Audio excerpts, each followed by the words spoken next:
ए शरीर को श्रीकृष्ण कहीं खराब पदार्थ कही जानिछंती कि जानंतु एहा पछर बड़ कारण कहीं श्रीकृष्ण कहिले एमिति कथा। बंधुगण, आपण माने बेश भल भावरे जानिथिबे कि भगवान श्रीकृष्ण महाभारत युद्ध समय रे अर्जुन को किछि बाणी सुनाइथिले, जाहाकु कि गीतारे उल्लेख करा जाइछि।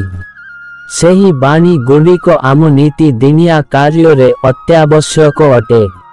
तेबे आउ विलंब न करी चालंतु बंधुगण सेही बाणी गुड़िक मध्यरु गोटे बाणी संपर्क रे जानिबा। भिडियोटी को मूलरु शेष पर्यंत देखंतु। बंधुगण, भगवान श्रीकृष्ण अर्जुन को बुझाइथिले।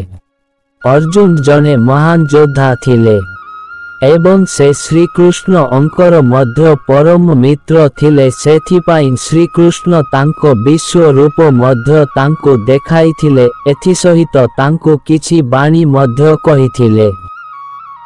से बाणीटी हेउछि श्रीकृष्ण अर्जुन अंको कामना ओ वासना बा भोग विलासरु दूरेई रहिबाकू कहिथिले।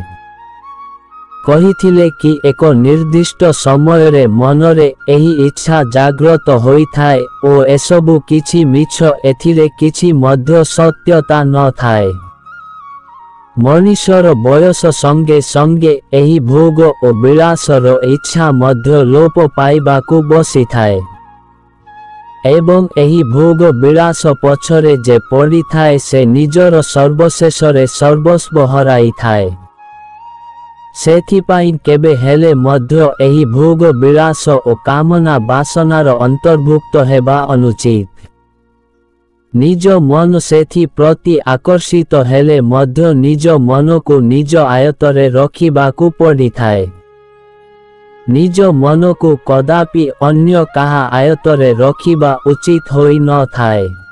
निज को सुदृढ़ करिबाकू हेले प्रथमे से सबुरु मुक्त हेबाकू पड़िबो। बंधुगण, भिडियोटी भल लागिले भिडियो को गोटिए लाइक एवं आमर सत्य गाइडर यूट्यूब चैनल को सब्सक्राइब करिबाकू भूलिबेनी।